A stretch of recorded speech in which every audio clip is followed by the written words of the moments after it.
Estimados televidentes, para nosotros la Iglesia de Dios es una bendición poder llegar a su hogar. En esta noche tenemos un hermoso tema que deseamos compartir con usted, pero antes, como es nuestra costumbre, le invito a que hagamos una oración. Bendito y amoroso Padre, no tenemos cómo agradecerte la oportunidad que nos das de llegar hasta nuestros amigos y poder compartir con ellos lo que tú nos has regalado. Sea de bendición este tema, es lo que te rogamos por Cristo Jesús. Amén. Vamos a ir en el tiempo a inicios de la iglesia en esta oportunidad. Nos vamos a basar en un libro muy interesante. Es un libro que resume aproximadamente 35 años de historia de los inicios de la iglesia cristiana en el mundo.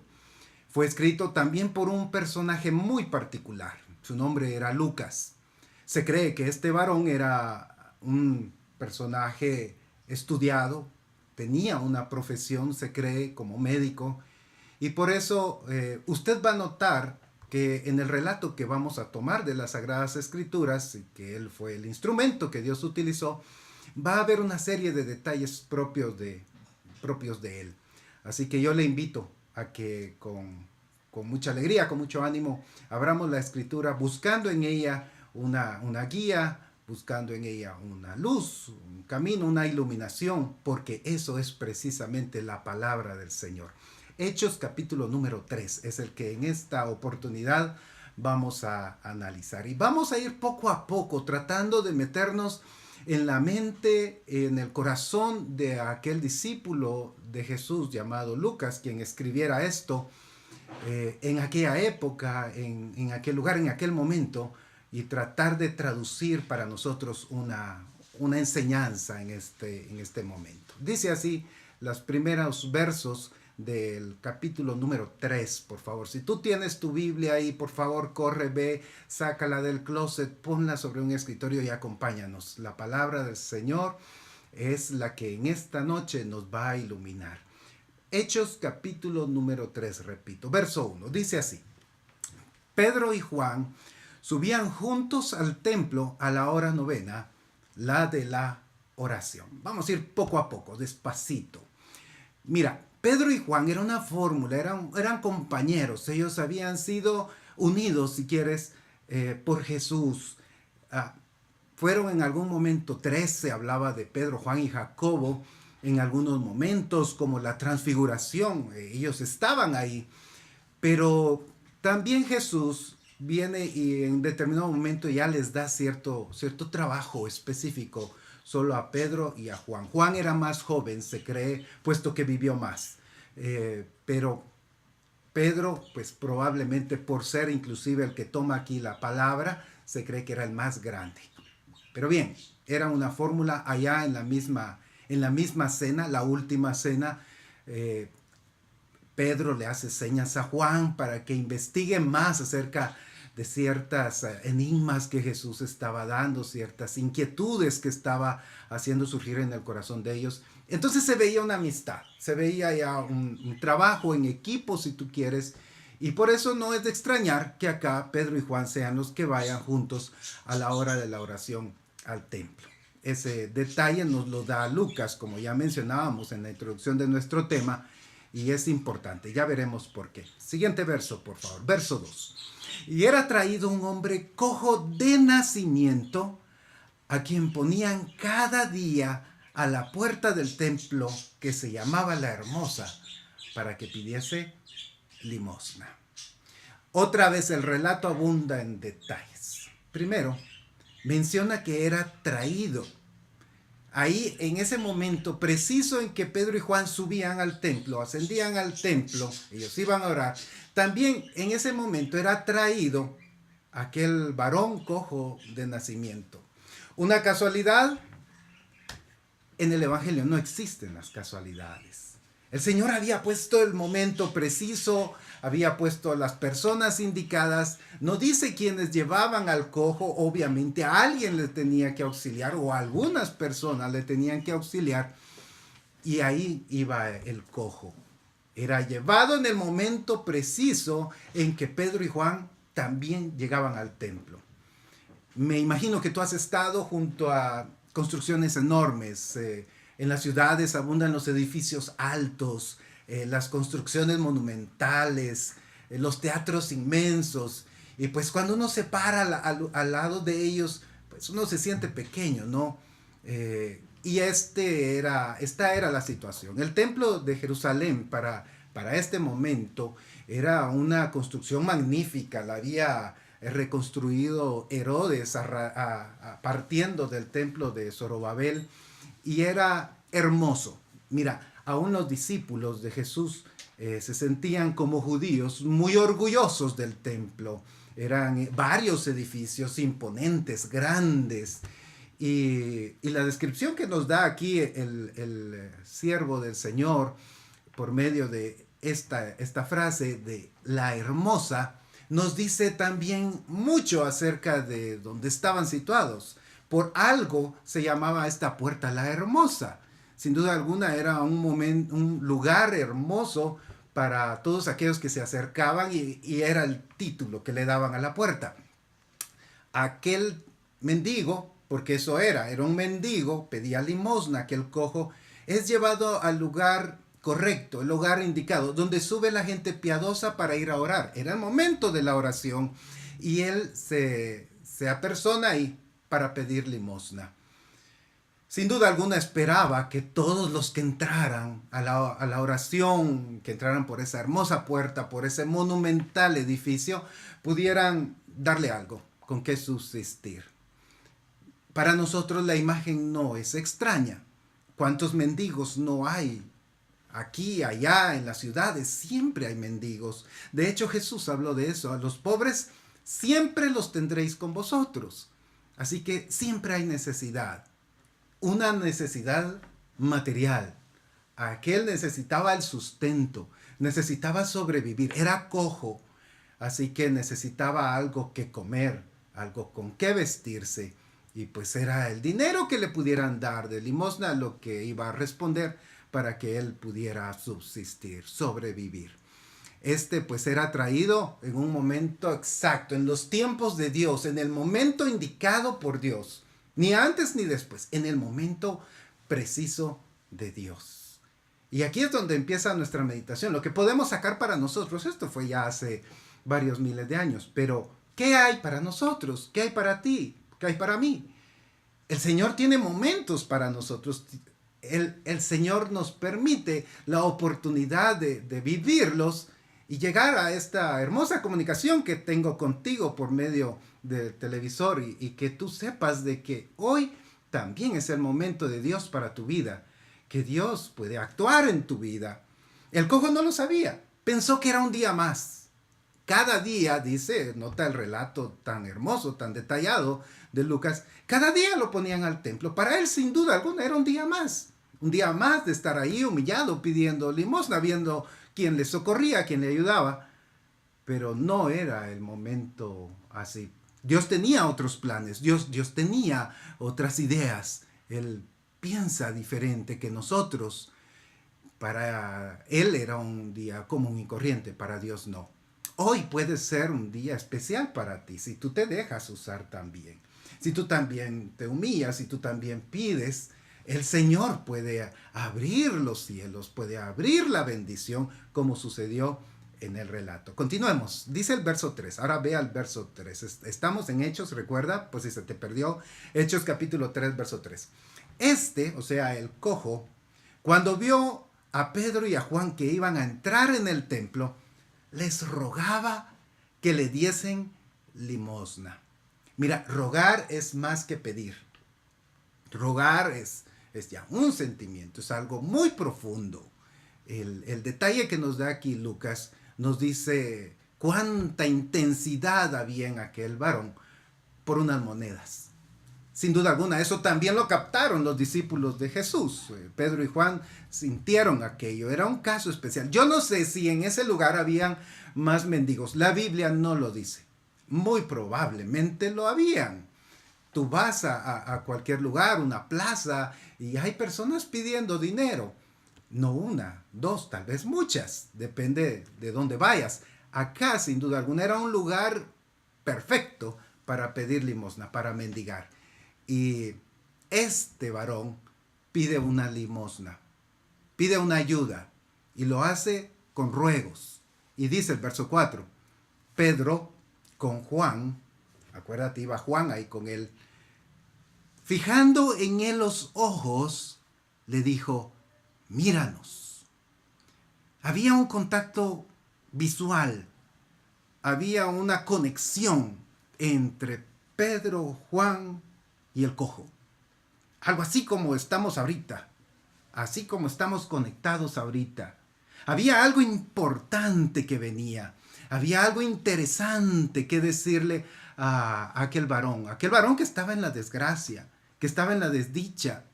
Había algo que ellos podían decirle y entonces se conectan con él. Yo no sé si tú estás en una situación difícil hoy. Sin duda alguna, así lo es. Muchos lo pasamos. Todos los seres humanos siempre pasamos por múltiples problemas. Falta de trabajo, enfermedades, problemas con los hijos, algún adolescente que pues, te está dando muchos problemas, algún papá que pues tú ya no toleras, la mamá que ya no la soportas y tú como jovencita quieres hacer tu vida, pero tú ya no toleras a tu mamá. No sé cuál sea la circunstancia, pero yo anhelo tener ese contacto también contigo y decirte que hay algo especial acá en el Señor para ti. Era lo que ellos querían con aquel varón. El verso es realmente interesante. No solo le hablaron, no solo le extendieron la mano, la ayuda, no. Ellos se comunicaron con él, se contactaron, se unieron con aquel varón que estaba en suma necesidad. Y dice el hermoso verso siguiente, entonces él les estuvo atento. Yo espero que tú estés atento a lo que la palabra de Dios te dice, que tú pongas todos tus sentidos, tu corazón, que tú pongas todo tu interés en esto, porque es la palabra de Dios. Mira, yo simplemente te la estoy leyendo y te estoy contando lo que ahí pasó. Es Dios mismo el que se revela al hombre, que se revela a su pueblo, que en este momento se revelaba un hombre en miseria, en desgracia, y que hoy se está revelando a ti, que tal vez tienes una vida complicada. El Señor aquí nos cuenta de que aquel estuvo atento. Lo único es de que dice que él estaba esperando recibir de ellos algo. Sin duda alguna esperaba alguna moneda, no entendía, tal vez no comprendía cuál era la riqueza que aquellos varones realmente llevaban. Continúa entonces el relato, verso 6. Mas Pedro dijo, no tengo plata ni oro, pero lo que tengo te doy. En el nombre de Jesucristo de Nazaret, levántate y anda. Y tomándole por la mano derecha, le levantó. Y al momento se le afirmaron los pies y tobillos. Y saltando se puso de pie y anduvo. Y entró con ellos en el templo, andando y saltando y alabando a Dios. Cuando el cojo se levantó esa mañana, ¿será que había pensado de que iba a poder caminar esa oportunidad? ¿De que iba a brincar? ¿De que iba a dar de brincos? Sin duda alguna, no era así. En el capítulo 4 dice que este varón tenía más de 40 años. El verso 22, pasa la página, por favor, capítulo 4, verso 22. Dice, ya que el hombre en quien se había hecho este milagro de sanidad tenía más de 40 años. No era un jovencito, era un varón ya maduro, era un adulto. Y había pasado 40 años, recuerda, desde nacimiento era cojo.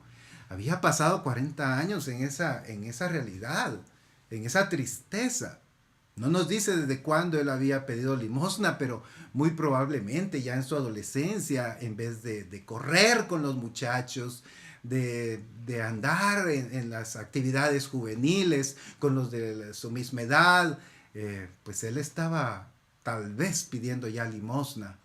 Era una vida difícil, una vida complicada desde la infancia, depender de los papás, de alguien que le llevara al templo cada día y poderle transportar. Era un varón que, sin duda alguna, era un día más. Era un día más ahí a la puerta de la hermosa. Que por cierto, así es nuestro tema.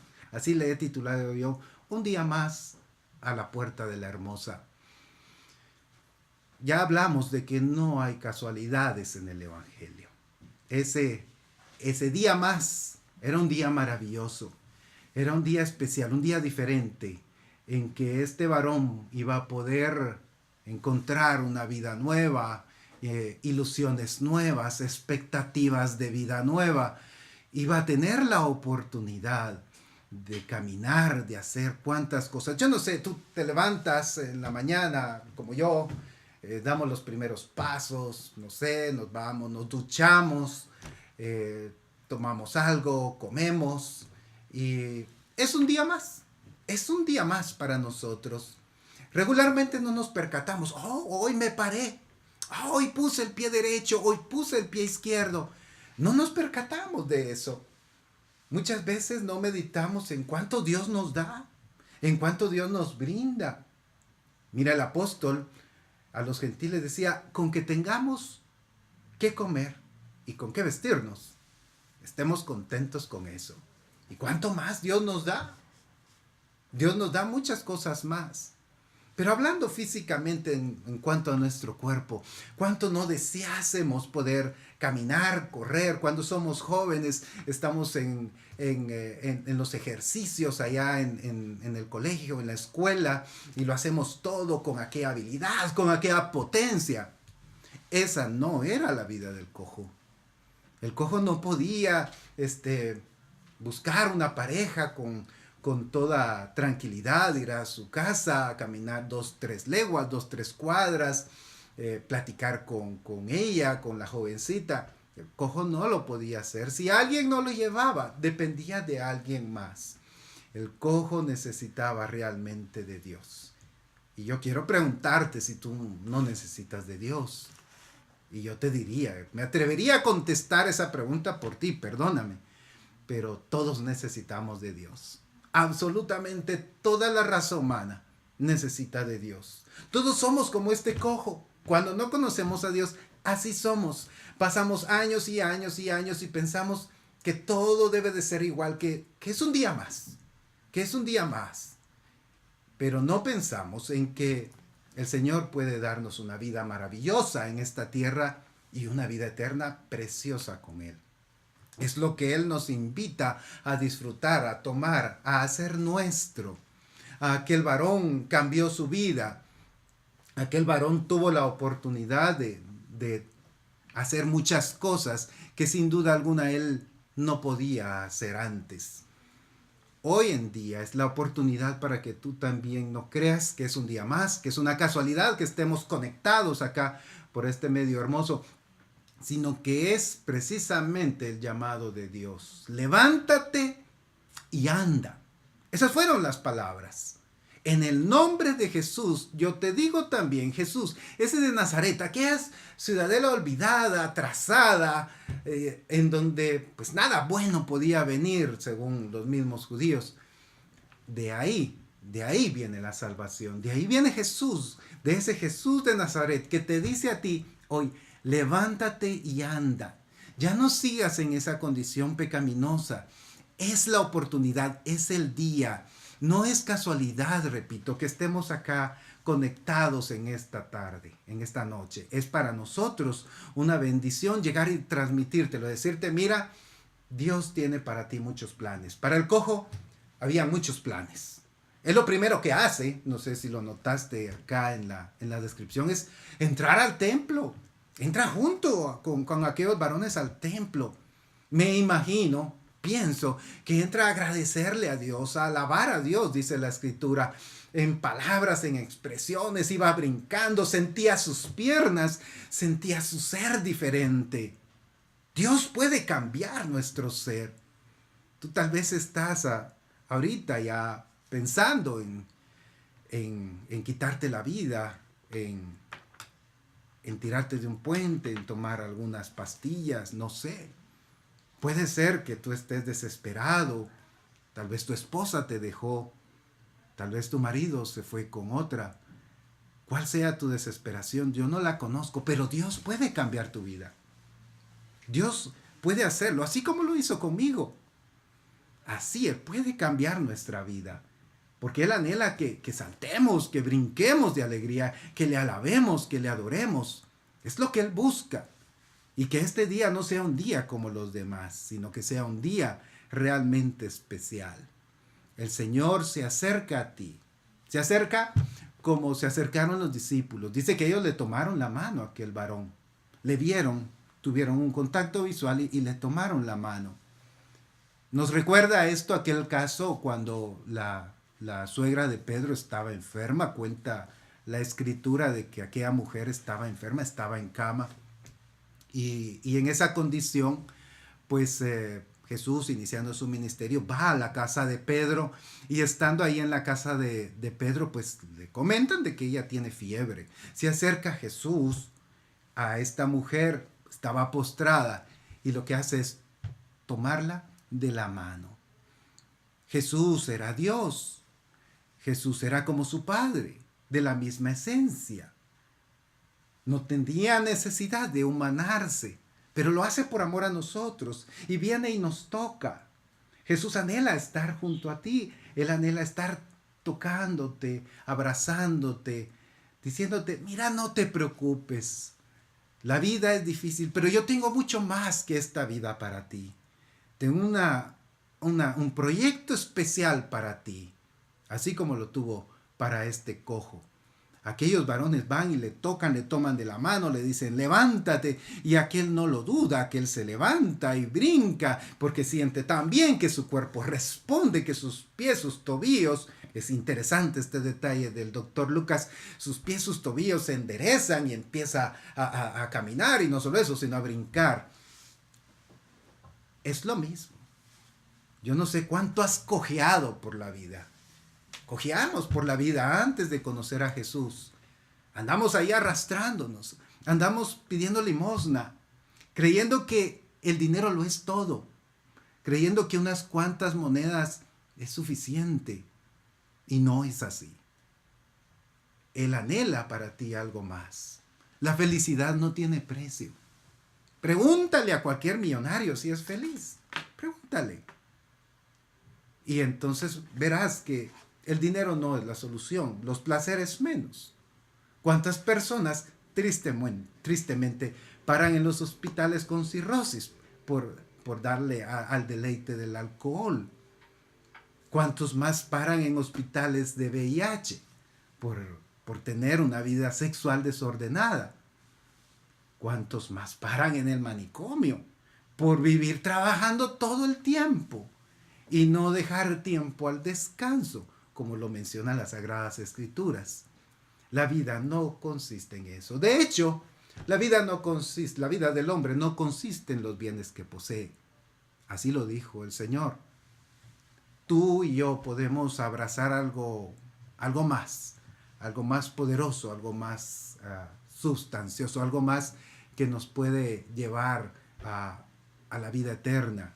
Ellos estaban ahí como instrumentos de Dios sirviendo a aquel cojo, y yo en esta oportunidad, por bendición de Dios, tengo también la oportunidad de decirte, eso no lo es todo.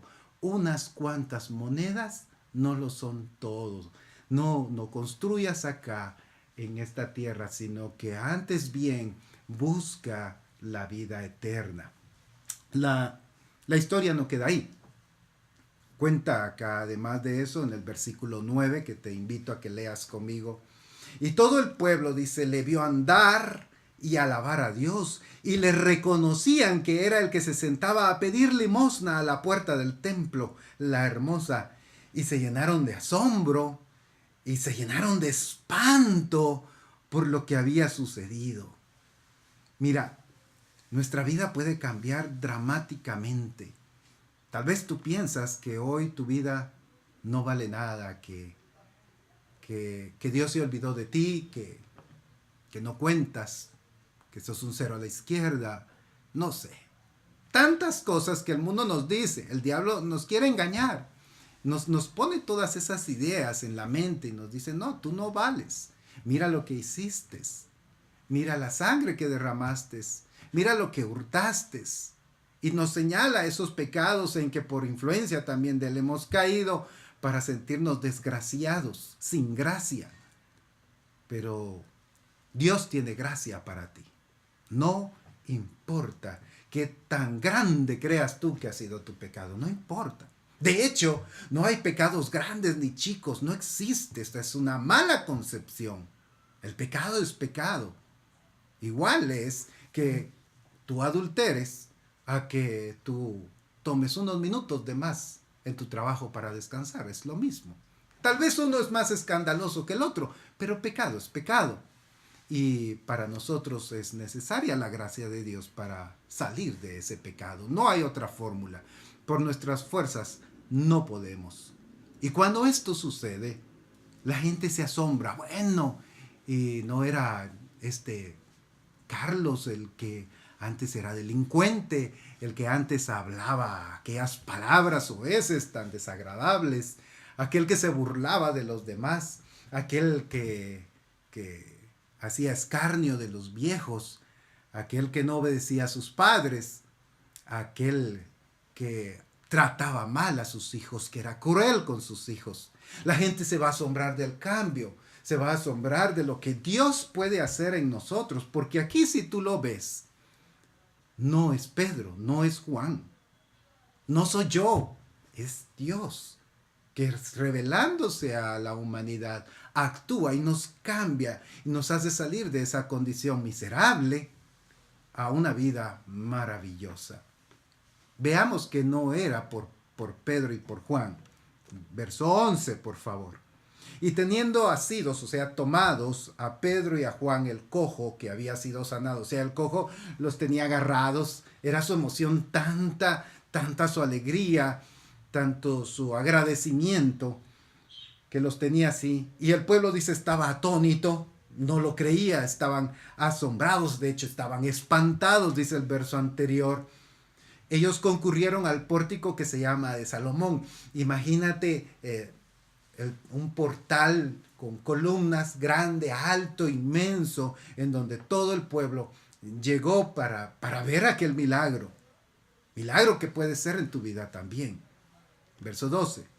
Y viendo esto, Pedro respondió al pueblo: varones israelitas, ¿por qué os maravilláis de esto? ¿O por qué ponéis los ojos en nosotros como si por nuestro poder o piedad hubiésemos hecho andar a hablando del cojo? El Dios de Abraham, de Isaac y de Jacob, el Dios de nuestros padres, ha glorificado a su Hijo Jesús, a quien vosotros entregasteis y negasteis delante de Pilato, cuando éste había resuelto ponerle en libertad. Él estaba delante de los judíos, y recuerda, los judíos habían sido los que en reiteradas oportunidades, de hecho 3 veces, le dijeron a Pilatos: no, crucifícale y danos a Barrabás, un homicida, como sigue diciendo. Mas vosotros, verso 14, negasteis al santo y al justo, y pedisteis que se os diese un homicida, y matasteis al autor de la vida, a quien Dios ha resucitado de los muertos, de lo cual nosotros somos testigos. Y por la fe en su nombre, o sea, en el nombre de Cristo Jesús, en esa fe, por la fe en su nombre, a que vosotros veis y conocéis, le ha confirmado su nombre, y la fe que es por él ha dado a la completa sanidad en presencia de todos vosotros. Hay un ingrediente acá. Es lo que ellos dicen. Se llama fe. Creer. La certeza de lo que se espera. La concepción, la estar seguros de lo que no se ve. Tú puedes tener esa fe. Tú puedes creer eso. Es lo único que se nos pide, es lo único que el Señor demanda. Sin fe, dice la Biblia, es imposible agradarle. Tú anhelas agradarle, pues échale fe al asunto. Cree con fe. Es lo que ellos están diciendo. Por la fe en su nombre, camina. Por la fe en su nombre, tú también puedes salir de ese problema en que estás. Te repito, yo no sé, ni te conozco, y no sé en qué problema pudieras estar, pero Dios, por medio de la fe que nazca en ti en esta noche, derivado de su palabra, puede cambiarte la vida. Es importante que tú creas eso. No tienes que hacer nada más. No tienes que ir de rodillas de aquí para allá, no tienes que vestirte de una forma especial, cambiar una forma de hablar, un lenguaje. No, no lo tienes que hacer. La fe y la gracia son así, son gratuitas. Depende de que tú tomes esa decisión, de que tú definas en tu vida. Yo lo hice, yo tomé esa decisión ya hace varios años. Y tú debes de tomar también una decisión. Mira, la vida es de decisiones. Y en el Evangelio, acá en lo que te estamos proponiendo en esta oportunidad, también lo es. Es de valentía. Tal vez se van a burlar de ti. Tal vez tus amigos, tus papás, tal vez tus hermanos no creerán lo que está pasando en ti. Pero en el reino de los cielos se hace fuerza y solo los valientes lo arrebatan. Tú quieres salir de una vida sin sentido, una vida llena de problemas, de una vida llena de necesidades, de carencias, sin tener a Dios. No se puede. La única fórmula es creer en Dios, tener fe en Él. Y entonces verás los problemas, verás las enfermedades de otra forma. Porque no te puedo decir, mira, te vas a volver millonario cuando entres acá. Ese evangelio, que lamentablemente sí se predica, no es un evangelio original. La Biblia nos enseña a vivir en paz, con alegría, para con nuestro vecino, con nuestra vecina, nuestros familiares, nuestros amigos. Pero eso se hace cuando entramos al evangelio de fe. Podemos tener hasta la misma enfermedad, pero no lo verás igual. Y es lo que Dios anhela, que tú conozcas, que tú comprendas, y que bendito sea el Señor. Él ha dado a nosotros los hombres para que lo proclamemos como en esta oportunidad. Aquel varón pensó que era un día más allá frente a la puerta la hermosa. Tú también probablemente pensarías, bueno, hoy una predicación más lo voy a poner. Yo te invito a que no sea un día más, que tomes esa decisión de fe, que tomes ese momento especial que Dios tiene para ti, que lo abraces, que lo hagas tuyo, que tú también tomes la mano del Señor, que tú te levantes y que andes, que eso es lo que el Señor anhela que tú hagas en tu vida. Y de ahí todo lo demás, déjaselo al Señor. Todo lo demás, déjaselo al Señor. Simplemente cree en Él y todo lo demás va a ser añadido. Cuando tú pongas de primero a Dios en tu vida, todo lo demás será agregado. Sin duda alguna pasaremos tribulaciones en esta vida, pero será cada tribulación para nosotros un momento de crecimiento, de bendición, de mucha enseñanza, y es lo que nosotros anhelamos para tu vida. Amado televidente, ha sido un placer poder estar al lado tuyo, poder compartir la palabra. Síguela escudriñando, síguela leyendo. Mira todo lo demás que sucedió en este lugar, en este momento, y aprovéchalo. Siente lo tuyo. La fe viene por el oír la palabra. Léela y fortalece tu fe. Y te invitamos siempre a la iglesia de Dios, para que tú puedas también unirte con nosotros y juntos perseverar en este hermoso camino de bendición. Dios te bendiga.